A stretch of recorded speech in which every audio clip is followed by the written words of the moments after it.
Welcome back to my channel Pooja's hub. आज मैं आप सभी के लिए लेके आई हूँ एक ऐसी कहानी, या कहूँ उसे इतिहास हमारा, हमारे कल्चर का एक ऐसा इतिहास जो आपको इसके बारे में जानकारी तो होगी थोड़ी बहुत। तो मैं उसी के लिए एक पूरी सी सीरीज बनाने जा रही हूँ। आई होप सो आपको पसंद आएगी। अभी रिसेंटली आप सब देख सकते हैं कि नेटफ्लिक्स पे अभी कुरुक्षेत्र नाम से एक सीरीज रिलीज हुई है, जिसके अंदर महाभारत की स्टोरी बताई गई है। और मैंने उसको हालांकि मैंने एक सीजन पूरा उसका देखा। मुझे नहीं लगता कि इसमें जैसी स्टोरी बताई गई है वो एग्जैक्टली महाभारत की स्टोरी है। बिकॉज़ ऐसी काफ़ी सारी ऐसी चीज़ें हैं जो उसके अंदर मिस्टेक की गई है, और एक्चुअल में महाभारत में ऐसा कुछ था नहीं, जिस तरीके से उसमें दिखाया गया है। एज़ सच जैसे कि उसमें ये दिखाया गया है कि दुर्योधन एक बहुत ही क्लोज़ था अपने पांडु पुत्रों के साथ, पर लेकिन आफ्टर दैट जब उनको सिंहासन की बात आती है तब उनकी थोड़ी बहस होती है, और उसमें ऐसा भी दिखाया गया है कि युद्ध के अंदर पांडव कुछ ऐसी चाल चलते हैं, जबकि अ, दुर्योधन कुछ नहीं कर रहा है। सारी चालें पांडवों ने करी, पर ऐसा कुछ नहीं होता है।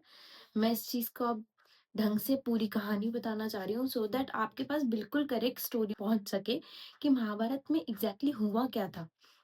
क्योंकि काफ़ी ऐसी चीज़ें जो उसमें नहीं है और वो गलत बताई गई है।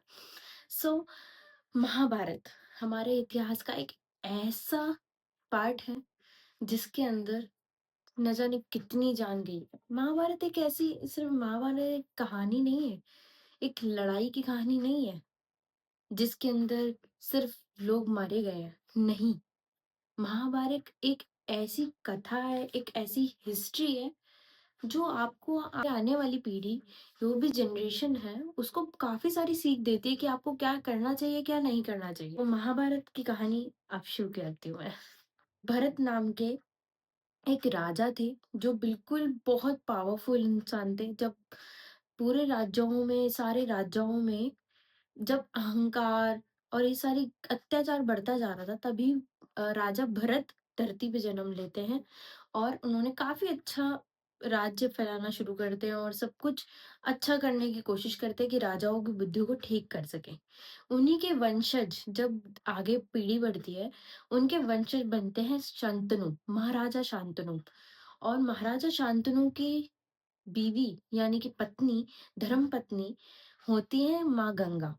जी हाँ, माँ गंगा के पास में किनारे में बैठ के जब वो माँ गंगा से विवाह करने चाहते होते हैं, तब विवाह से पहले गंगा जी उनसे एक वरदान माँगते, एक प्रॉमिस माँगती हैं। प्रॉमिस में होता क्या है, प्रॉमिस में वो बोलती है कि मैं कुछ भी करूँगी, आप मुझसे बिल्कुल भी पूछोगे नहीं, कुछ नहीं टोकोगे। मैं जो करना चाहूँगी, मैं वही करूँगी, पर आप मुझे टोकोगे नहीं। जब आप टोकोगे, तो मैं वहाँ से चली जाऊँगी। तो इसी प्रकार जब राजा शांतनु गंगा जी के साथ थे, तो उनके 7 पुत्र हुए। 7 पुत्रों को वो रोज़ जब भी जन्म होता था, वो गंगा जी के पास जाती और बहा देती। ऐसे ही उन्होंने 1 पुत्र हुआ, 2 पुत्र हुए, पर महाराजा शांतनु बिल्कुल चुप रह करके वो सब देखते। वो देखते कि क्या कर रही है गंगा। गंगा जी पानी में जाकर उनको बहा देती है गंगा में। ऐसा क्यों कर रही हैं? पर ऐसे धीरे-धीरे 5, 6, 7 पुत्र ऐसे ही गंगा जी में बहा दिए गए। पर जैसे ही 8वाँ पुत्र हुआ और वो उनको भी बहाने ले जा रही थी गंगा जी में, तब राजा ने रोक लिया उनको।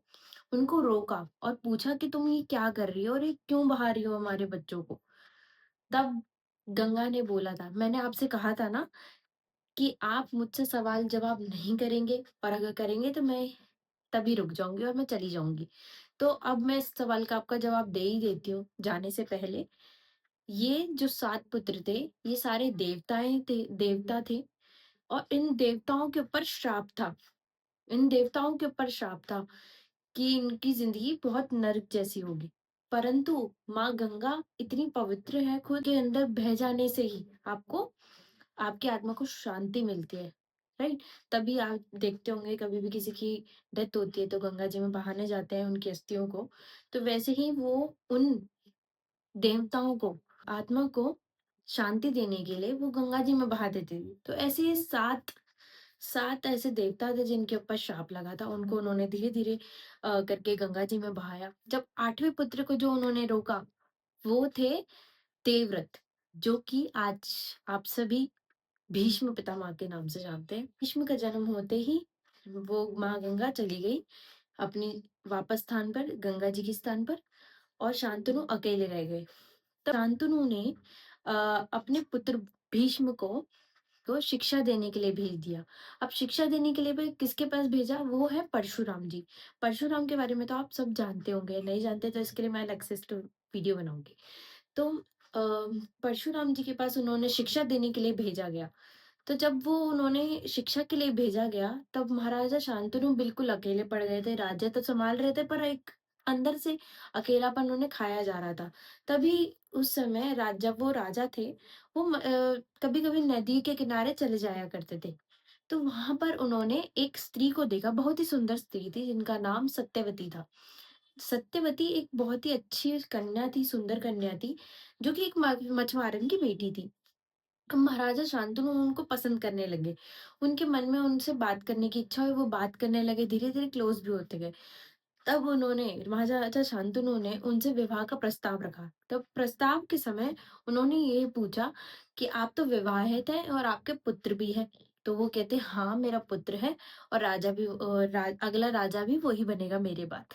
तो सत्यवती बिल्कुल मना कर देती है कि नहीं, मैं आपसे शादी नहीं कर सकती, क्योंकि मैं चाहती हूँ, मेरा मैं ये नहीं चाहती कि मेरे पुत्र किसी की छाया में पले या मेरे पुत्रों को कुछ अधिकार नहीं दिया जाए। तो भीष्म इसको त्याग दे अपने सिंहासन को और शादी-वादी भी ना करे।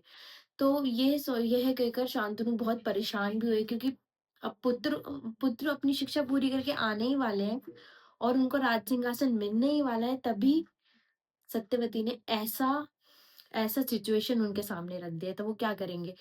तब भीष्म पितामह आते हैं और शांतनु को इतना परेशान देखते, अपने पिता को इतना परेशान देखते हुए कि वो इतनी टेंशन में है, इतना निराश है, उनकी तबीयत भी खराब होती जा रही है। चिकित्सक भी यही कह रहे हैं कि इनकी हालत खराब है, इनकी माइंड में बहुत सारी प्रॉब्लम चल रही है, पता नहीं किस लिए। आप कोशिश करें इनको जल्द से जल्द शांत करने की, अन्यथा इनके प्राण चले जाएँगे। तो उनकी जान को बचाने के लिए भीष्म जी को पता चलता है कि सत्यवती से वो प्रेम करते हैं, उनसे शादी करना चाहते हैं, पर सत्यवती से जब बात करने जाते हैं तो सत्यवती ये बताती है कि मैं उनसे विवाह इसलिए नहीं कर सकती क्योंकि आप उनके पहले पुत्र हैं और आपको सिंहासन मिलेगा और मैं नहीं चाहती कि मेरे पुत्रों को सिंहासन उनका उनका अधिकार ना मिला जाए।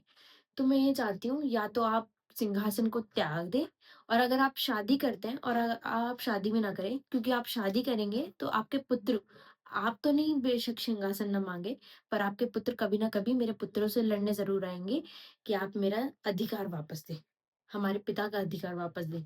तो यह सोचकर भीष्म ने गंगा जी के हाथ में लेकर अपनी माँ का नाम लेकर एक तपस्या ली, जिसको हम भीष्म तपस्या के नाम से भी जानते हैं। तो उनकी ये तपस्या थी कि वह आजीवन ब्रह्मचार्य का पालन करेंगे और दूसरा, इस सिंहासन पे अपना अधिकार नहीं मानेंगे, हमेशा इस सिंहासन के लिए समर्पित रहेंगे, जो इस सिंहासन में ज़रूरत है, जो भी इस सिंहासन में बैठेगा, सदैव उसकी बात का पालन करेंगे। इस राज्य को बचाने के लिए सच अपने पूरे हृदय से उस उनके लिए समर्पित हो जाएँगे, उस राजा के लिए, जो भी उस सिंहासन पे बैठेंगे, और आजीवन अपना जीवन उस सिंहासन को देते हुए। तो इसी प्रकार फिर सत्यवती की शादी शांतनु से हुई।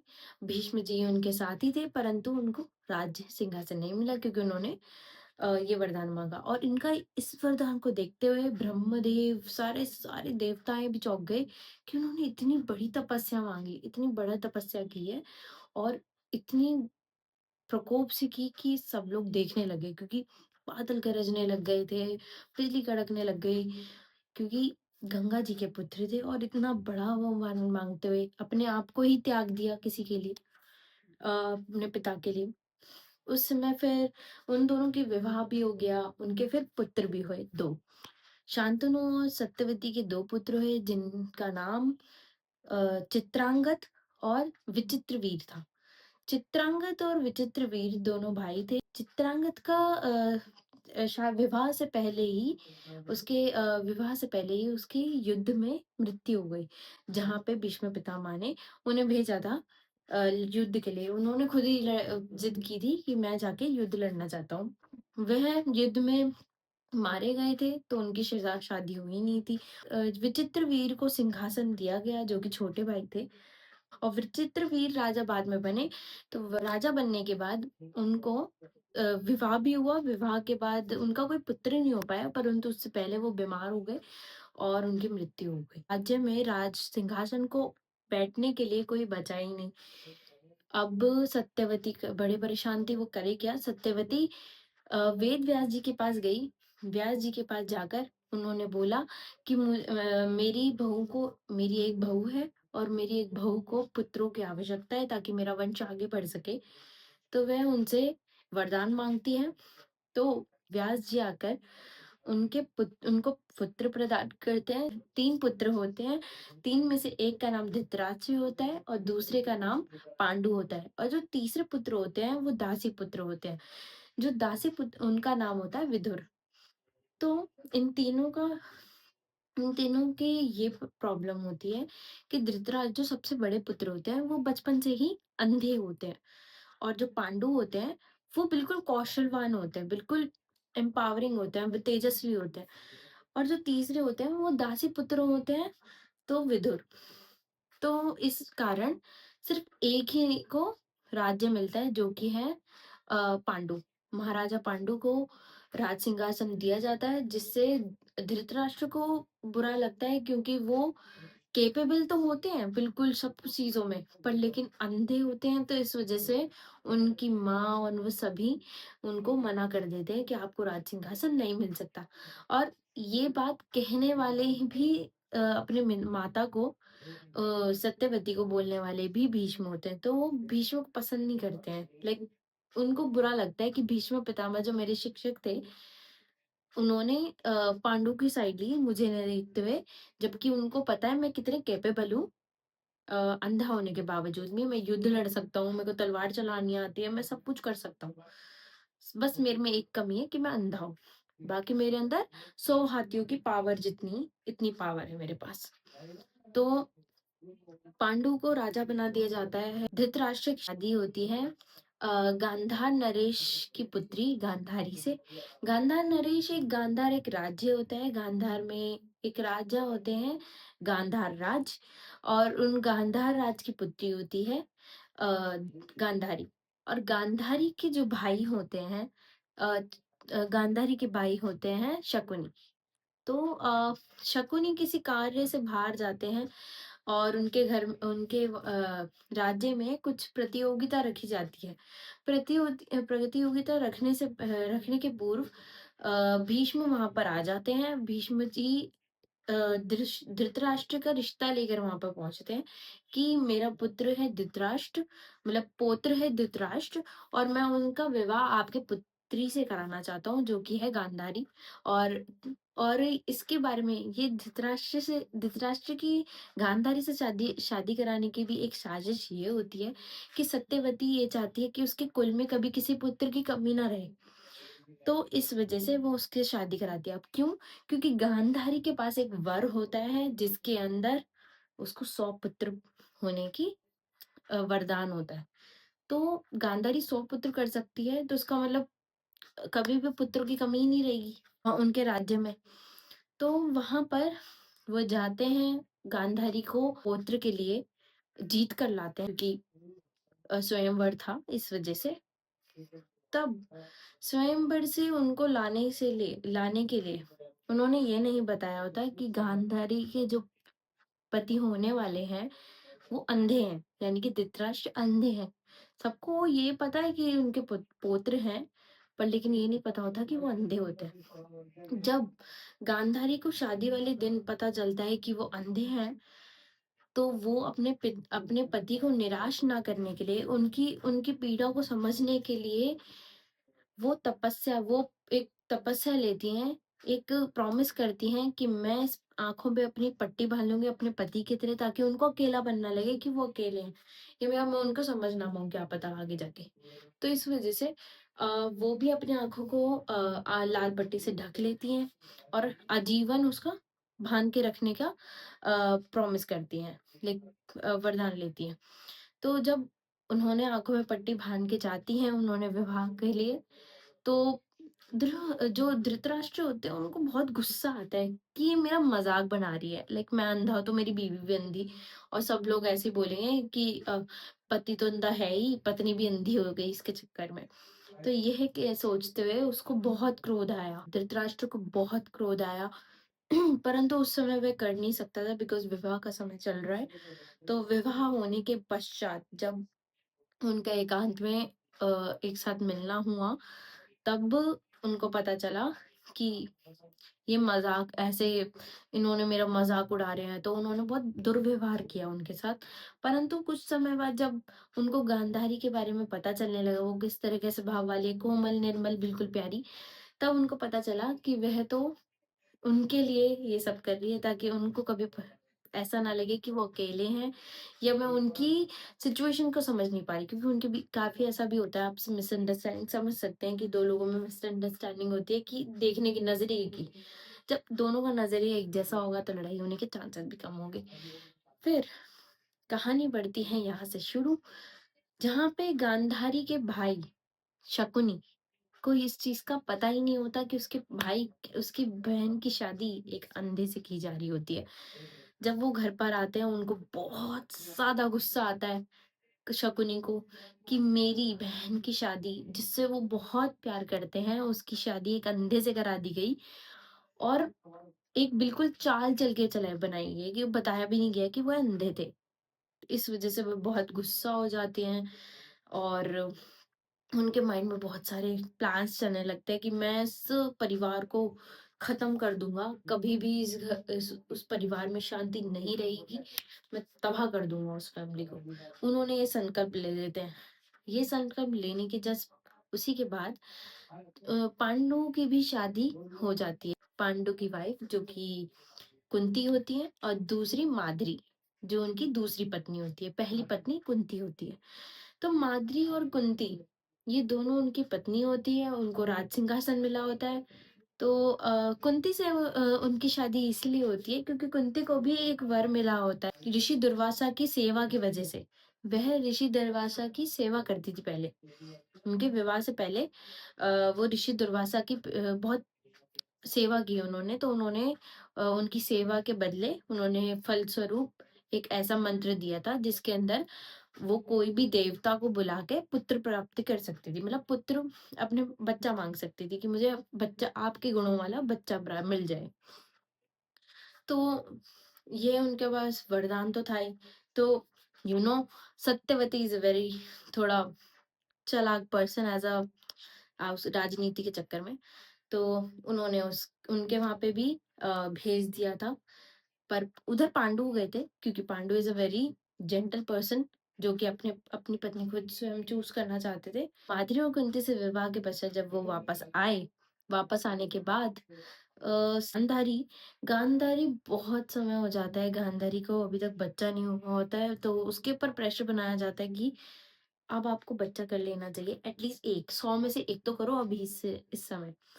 तब गांधारी गर्भ से होती है, और तभी उस समय राजा पांडु वन में जाते हैं शिकार के लिए अपनी पत्नी, दोनों पत्नियों के साथ में राज्य से बाहर जाते हैं। तब घोड़े से वो तीर चलाते हैं, जो कि तीर चलाने के बाद वहां पे बैठे एक ऋषि और उनकी पत्नी बैठी हुई थी, जो कि एकांत में बैठे होते हैं, यानी कि अकेले में प्रेम वार्तालाप कर रहे होते हैं, इन सिंपल अपने पर्सनल टाइम स्पेंड कर रहे होते हैं। परंतु वह तीर आकर के उन दोनों के सीने के आर पार चले जाता है, इधर से, और वह मृत्यु के समय थे, मतलब बिल्कुल मौत के पास होते हैं। और उनके पास जैसे ही वो पहुंचते हैं कि वो कहते हैं मुझे माफ कर दीजिए, क्योंकि आप सभी जानते हैं एक ऋषि या ब्राह्मण का वध करने से पहले अगर कोई ब्राह्मण या ऋषि आपको श्राप दे देता है तो उसका बहुत ज्यादा पावर होता है, वो बहुत खतरनाक होता है। तब उन्होंने उनसे बहुत माफ़ी माँगी, पांडवों ने बहुत पैर माफ़ी की कि मुझे माफ़ कर दीजिए, मैं ऐसा कुछ नहीं करना चाहता, मैं हिरण का शिकार कर रहा था। तो उन्होंने कहा तुम्हें हिरण और इंसान में फ़र्क नज़र नहीं आता, और पहली बात तो तुम्हें हिरण को मारने की ज़रूरत ही क्या है, एक पशु को अपने स्वाद के लिए। और अपनी वीरता इन पशुओं को मारने से कुछ साबित नहीं होगा तुम लोगों को। तो ये कहते हुए उन्होंने उनको श्राप दिया गया कि तुमने मेरा एकांत मेरी पत्नी के साथ, मैं अलग से अपना पर्सनल टाइम स्पेंड कर रहा था, और तुमने मेरे को आके हम लोगों को इस अवस्था में मारने की कोशिश की। तो मैं तुम्हें श्राप देता हूँ कि तुम अपनी पत्नी के साथ कभी संबंध ही नहीं बना पाओगे, कभी संबंध बनाने की कोशिश की तो तुम्हारी मृत्यु हो जाएगी। यही कह करके उन्होंने उनको श्राप दिया। जब उनको ये श्राप मिल गया, तो उसके बाद उन्हें समझ में आया कि वह तो पुत्र पैदा ही नहीं कर सकते, अगर वो पत्नी के पास ही नहीं जा सकते तो क्या करें फिर वो। तब सत्यवती को याद आया कि कुंती के पास था एक वर। सो कुंती को जो वरदान मिला था, उसने उसका यूज करा, और उसको यूज करने के लिए उसने धर्मराज को बुलाया, जिससे उनको युधिष्ठिर की प्राप्ति, और फिर बाद में वायुदेव को बुलाया जिससे उनको भीम की प्राप्ति हुई, और तीसरा उन्होंने अर्जुन के लिए अर्जुन की प्राप्ति उनको हुई इंद्रदेव से। और दो दो पुत्र उनके और हुए, नकुल और सहदेव।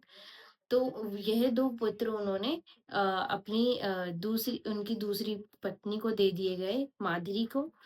तो उनके 5 इस तरीके से ये पुत्र हुए। और इससे पूर्व जो उनका एक और बालक हुआ। जब उनको ऋषि दुर्वासा से यह मंत्र प्राप्त हुआ था और ये वरदान मिला था, तो उन्होंने उस मंत्र को उपयोग करने के लिए, देखने के लिए कि ये यूज होता है या नहीं।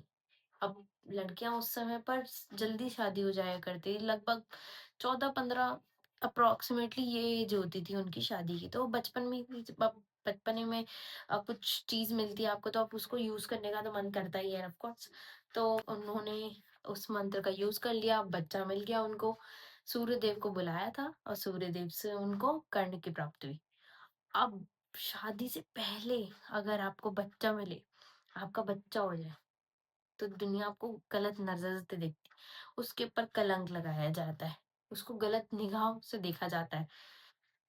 तो उन्होंने सूर्यदेव से बोला कि मैंने सिर्फ ये, आप मुझे ये पुत्र नहीं चाहिए, मुझे सिर्फ, मेरे को ये यूज करना था मंत्र कि ये यूजफुल है भी या नहीं। तो सूर्यदेव ने कहा अब तो पुत्र हो चुका है, अब आप इसका कुछ नहीं कर सकते, आपको इसको अपनाना ही पड़ेगा। ये आपका ही पुत्र है और मैं इसे वापस नहीं ले सकता, क्योंकि ऐसा मुझे ऐसा वरदान दिया गया है। तो वो ऐसा कह के अंतर्ध्यान हो गए। और अब कुंती करती क्या, बिना विवाह के एक बच्चे को कैसे संभालती। सब क्वेश्चन मार्क लगाते हैं उनपे कि अब वो बिना विवाह के कैसे बच्चा पाल सकती थी। तो इस वजह से उन्होंने कर्ण को एक टोकरी में कपड़ा रखकर फूलों से लोरी गाते हुए कर्ण को पानी में बहा दिया।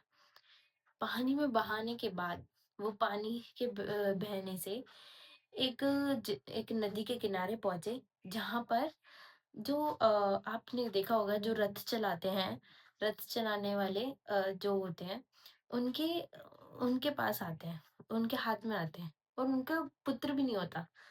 और उनके जो रथ चलाने वाले होते हैं, उनकी पत्नी होती है राधा, जिनका नाम राधा होता है। राधा के पास वो मिलते हैं। अब वो राधा, उनके पास भी बच्चा तो होता नहीं है, तो वो क्या करते हैं, वो कर्ण को पालने लग जाते हैं और बड़ा करते हैं। तो यहाँ तक ऐसा है कि कुंती के 6 पुत्र हैं, पर उन 6 में से एक पुत्र को वो त्याग देती है, जिसमें से 5 ही बचते हैं। युधिष्ठिर, भीम, सॉरी अर्जुन, कर्ण और नकुल और सहदेव, ये सारे उनके पुत्र होते हैं। दूसरी तरफ गांधारी के गांधारी के जन्म देने का समय आ जाता है, उससे पूर्व, पांडवों के होने से पहले उनका जन्म देने का समय आ जाता है पहले पुत्र को। तो पहले पुत्र के जन्म के समय वह सब एक्साइटेड हो रहे हैं, बिकॉज 100 बच्चे होने वाले हैं, उनमें से पहला आने वाला है, कि देखते हैं क्या होने वाला है। जब गांधारी अपनी लेबर पेन में होती है, उसको बहुत ज्यादा पेन होता है, जैसा नॉर्मल लेबर पेन होता है उससे कहीं ज्यादा, बहुत ज्यादा हो रहा होता है। उस समय फिर वो, जब प्रेगनेंसी कंप्लीट कर रही होती है अपनी, वहाँ उसके उसके शरीर से बच्चा तो निकलता नहीं है, पर एक मांस का पिंड ज़रूर निकलता है, यानी कि मांस का एक गुच्छा आप समझ सकते हो, आप जड़ समझ सकते हो। रूट देखा है कभी किसी ने? तो वो रूट के समान एक चीज़ निकलती है उसके पेट में से, और एवरीवन गेट्स शॉक्ड। मतलब कोई क्या चीज़ निकली है इसकी बॉडी से? ये क्या है? सब उसपे इतने सारे इतने सारे लांछन लगाने लग जाते हैं कि क्या करा इसने? 100 पुत्र की वरदान था उसको, इसको एक पुत्र भी नहीं हुआ, वो भी ऐसा ऐसा बालक होने हुआ है, पहला पुत्र ही ऐसा। ये क्या तुम्हें वरदान मिला भी है या नहीं है? ऐसे ही इस दुनिया में तुम्हारा यूँ चर्चा चल रही है। तो ये कहने के बाद वो बहुत दुखी होती है गांधारी। वो माँ शिवलिंग की पूजा करती थी, तो वो शिवलिंग पे जाती है रोज, जैसे पूजा करती है वहां। वो बहुत नाराज हो जाते हैं कि मेरे पे इतनी बड़े क्वेश्चन मार्क्स लगाए जा रहे हैं। तो वो अपना सर फोड़ने लग जाती है शिवलिंग से कि आपने मुझे ये वरदान दिया ही क्यों? मुझे ऐसा वरदान दिया ही क्यों जो इस तरीके से? गांधारी को ये जो वरदान मिला था वो शिवजी से ही मिला था, उनके पुराने जन्मों के कर्मों के हिसाब से।